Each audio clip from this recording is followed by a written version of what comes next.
Liderler kuponu. Wolves Liverpool üst. Bak üst yazdılar Wolves Liverpool'a. Alanyaspor Başakşehir üst. Juventus Roma karşılıklı gol var. Wolves Liverpool üst göreceğiz. Wolves Liverpool'u. Liderler kuponu. Nedir be bu liderler kuponu? Saçmaladılar. Alanya var. Ha bunlar Liverpool İngiltere Lig lideri. Üst yazdı. Türkiye Başakşehir lider üst yazdı. Juventus lider üst yazdı. Kuponu bak oynadıkları. Yani bunu yoldan geçen 6 yaşındaki çocuğa gösterir. Bu kuponu 6 yaşındaki çocuk da sana der okey bu kupona. Liderler kuponu diye bir şey yaptılar. Yazdılar Türkiye Lig lideri Başakşehir üst yazdılar. Yazdılar Alanyaspor maçını üst yazdılar. Wolves Liverpool üst yazdılar. Juventus Roma üst yazdılar. Yok ya. Yok ya. Sanki da bunu yoldan geçen 6 yaşındaki çocuğa sorsan o da yapacak böyle üst diyecek o. Üst 6 yaşındaki çocuğa sorsan bunu üst diyecek. Bu maçlara üst. Onlar nedir be? Nedir onlar? Bana çıkarın be güzel oran çıkarın be bana maçlara. Güzel göreyim takır takır. Bana takır takır oran çıkarın. Oran çıkarın bana takır takır. Ha böyle maçları bulun bana da bileyim.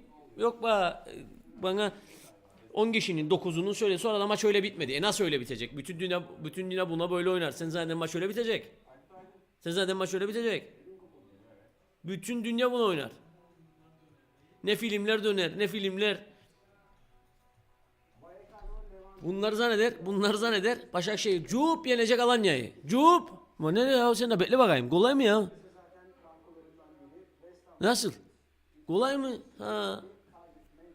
Bunlar zanneder yenecek. Onu herkes bilir.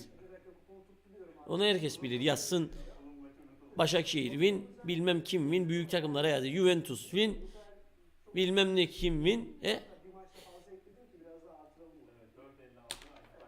Liverpool win yazsın, üst yazsın. Bekle bakayım sen.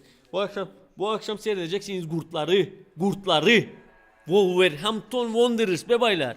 Wolverhampton Wanderers oynar bu akşam. Liverpool değil. Göreceksiniz iç saha takımı nasıl asılacak. Bu maçtan kaçın. Liverpool win kazanamaz. Zor kazanacak Liverpool bana sorarsanız. Benim fikrim. İsterseniz oynayın be baylar ama yok. Ha tamam forumda takım kazanabilir. Ama öyle elini kolunu sallaya kazanamayacak. Bu arada benim takım Paris 0-0 Red Star'la oynar Paris. Red Star su gibi gol yer. Mahalle takımı. Sokak takımı. Red Star.